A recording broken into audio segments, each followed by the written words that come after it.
Foreign Relations Committee is going to consider a bill today that would require President Obama to let Congress review the Iranian nuclear deal.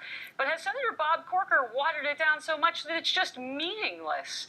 Baker and Hostetler partner David Rivkin, who is also a senior fellow at the Foundation for Defense of Democracies, joins me now. David, Senator Corker has made a lot of concessions to Democrats.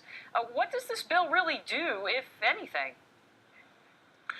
It does not do much. There are several fundamental problems of what the Obama administration has been doing here.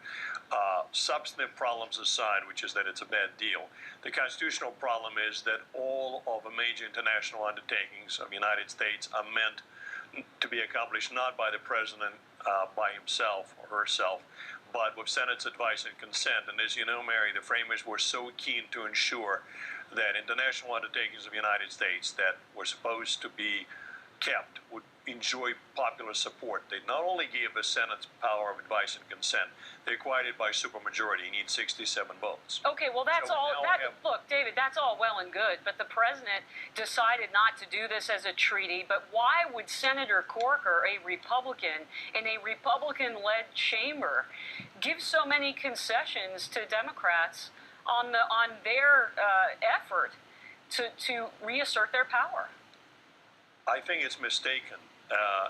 It's a mistake, precisely for the reason you articulated. The worst situation for Congress is to appear to participate in this exercise, but prove to be impotent. It would have been vastly better, in my opinion, if both houses were to take the position, but this is absolutely illegitimate as not being a treaty. And second, but the president does not have authority unilaterally to waive all sanctions. Because remember, the way this deal is supposed to work is that even if Congress were to disapprove by a veto-proof margin,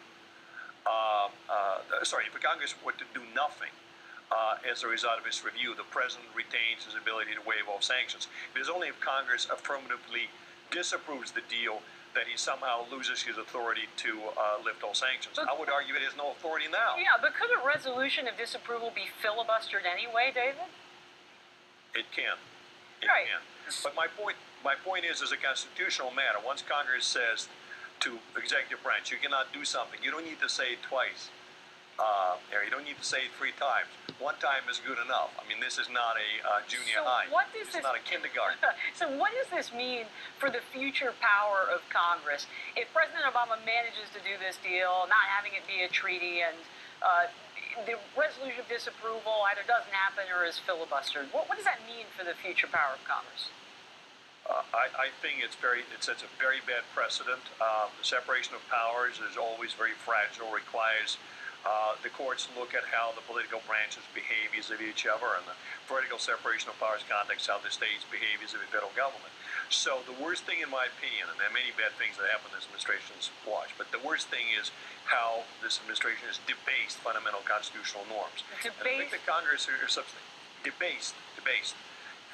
substantially undermined them, and has done that, frankly, with connivance of Congress, and that is what's so bad. They've done it with connivance of Democrats under Adhere, and now it appears they're not getting as much connivance, but still the trend continues. That is very, very dangerous. Unfortunately, we're out of time. Baker and Hostetler partner David Rivkin, thanks for joining the show.